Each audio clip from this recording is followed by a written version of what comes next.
Hello, welcome back to Jen's Jungle. If this is your first time here, my name is Jen, welcome.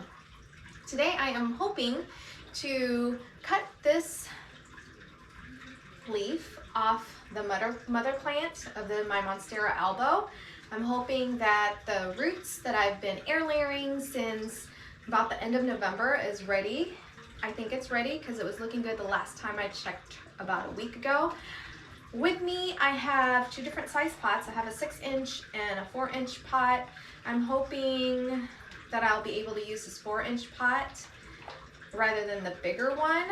That way to kind of control from preventing the root rot. Sometimes if you have too big of a pot, the soil medium stays wet longer, which they don't want to be in wet soil all the time.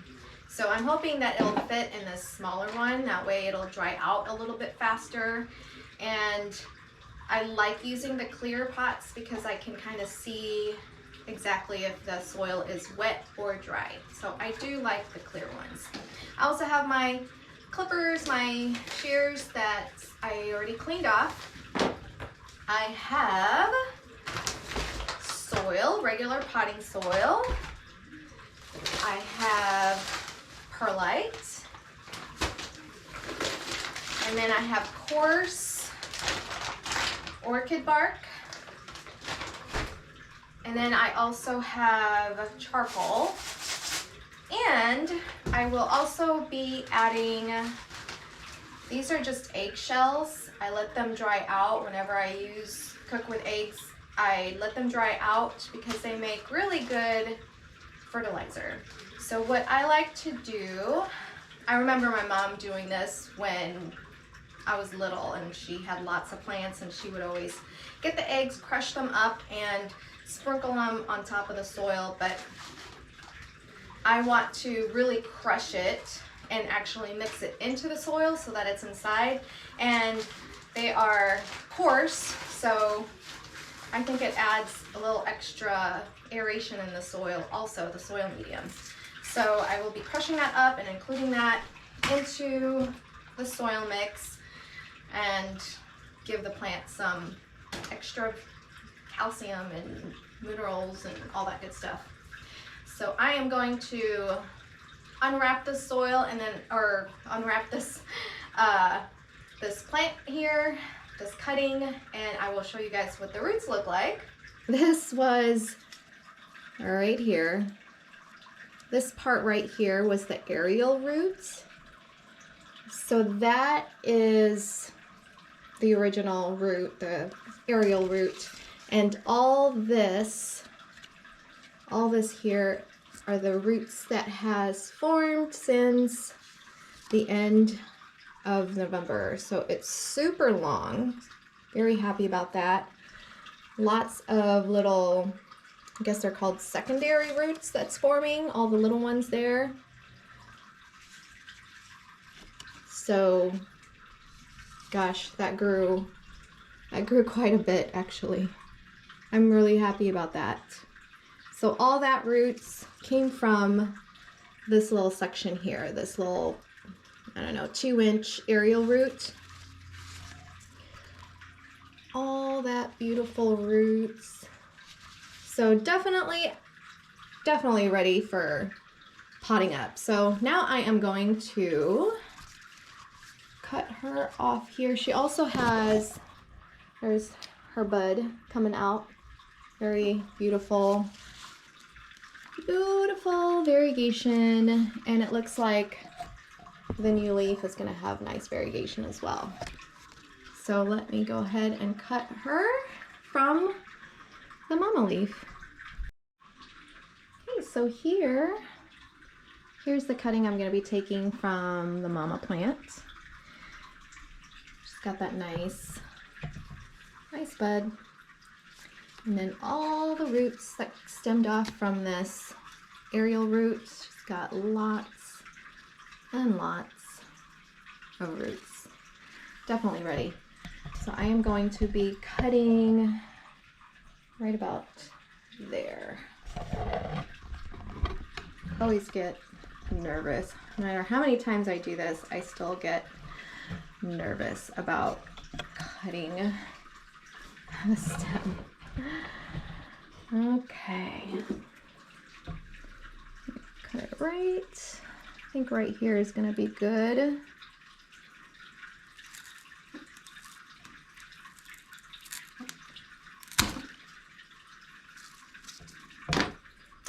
And there she is.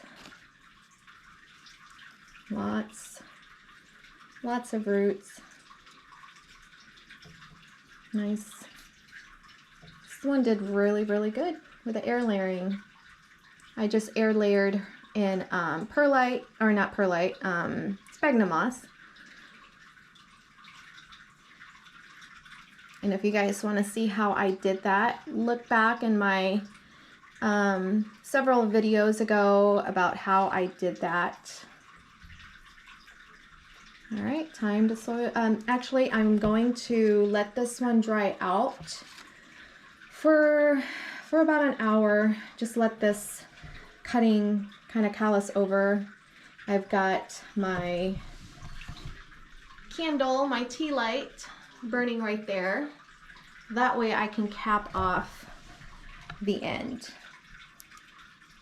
Kind of helps with rot prevention to cap off that end. But I'm gonna go ahead and let this one dry out, and then I will pot her up, show you how I do that. Okay, so now this end here has calloused over, and now I'm gonna dip it into this melted wax just to cap that end off. Try that dry off a bit. This one's a really nifty trick to cover up the ends of the cutting, and that way you don't have any moisture going in there. I really think it helps with the preventing rot from forming. So I'm gonna dip that a couple more times, make sure it's covered up really nicely.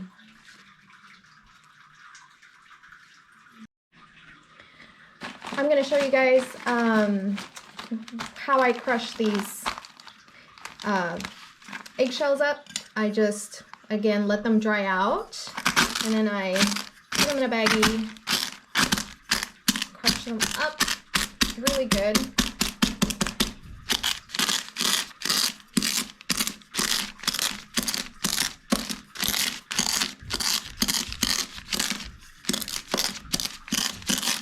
And I will be adding this to the potting mix.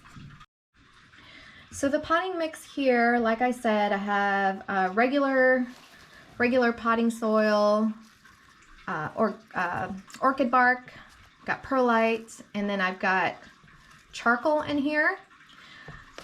I use about a third soil, a third orchid bark, and maybe a handful of charcoal. I don't have a specific recipe, and then like 40 to 50% perlite. Again, it's just really coarse. There's more of the other stuff as opposed to soil. So just a third of the soil, and then the rest, all the other stuff that I mentioned. And you just want to make sure that it's gritty and it's not going to stay soaked with water, because they do not like to be soaking wet. That could cause some root rot. So hopefully you guys can see that. Again, I don't have like a specific recipe, and also it all depends on what size pot you're going to use. This one's, I think I'm going to be using this 4-inch pot. But if you've got roots that are much bigger than, that's going to take up more space, like I said, just depends on the size pot that you're using. But basically a third soil and the rest of the other stuff. And there's a bunch of different recipes out there for soil medium. Sometimes I don't have all the other stuff. Sometimes I'm too lazy to go to the store and get perlite and charcoal or orchid bark. I've done mostly perlite and then a third of the soil. So whatever you have in hand, as long as it's not straight potting soil, you're good. And as long as it's airy and coarse and water's gonna run through it, you're gonna be good. So if you have just perlite and just soil, totally okay. Okay, it's time to pot her up. The candle wax is dry, or has hardened, so she's ready to go. I just put a piece of, the hole is pretty big, so the hole is pretty big at the bottom, so I'm putting a piece of orchid bark over that hole. That way all the other stuff isn't gonna fall out. Just gonna fill that up a little bit. Oops. Let me start that over. Put that over that. Okay.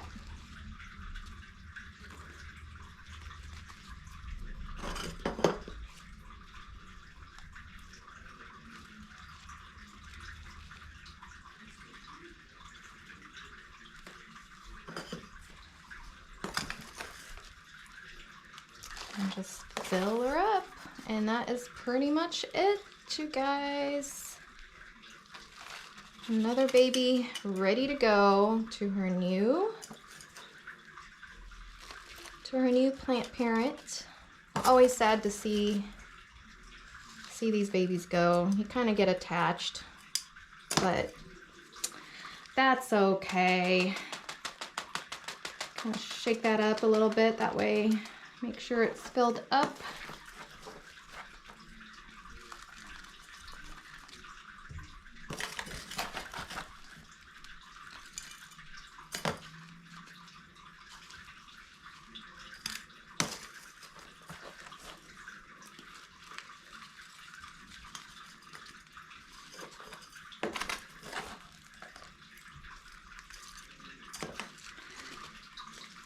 And I am going to the final step, which is watering her thoroughly.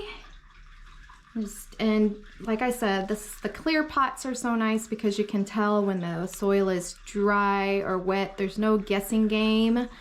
So I like to put these guys in the clear pots whenever I get a chance, but I'm just gonna soak it through with water till it's fully saturated, and that is pretty much it.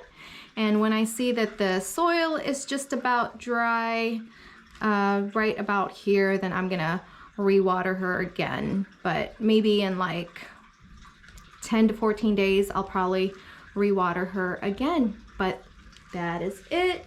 And she's beautiful, she's ready, she's got a nice bud coming. Looks like it's gonna be a really nice variegation on that. I forgot to sprinkle some of the crushed eggshells that I crushed earlier. So let me do that real quick.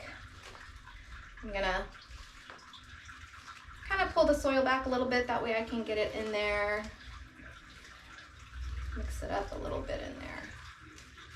Toss it in there a little bit. That way you can get a little bit of nutrients. Some calcium in there is never a bad thing.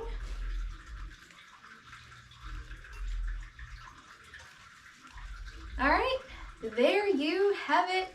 Thanks you guys for checking this video out. Again, if you wanted to see how I air layered this, go back a few videos that I did couple, was it last month? I think it was last month. No, a couple months ago. Anyway, whenever I did it.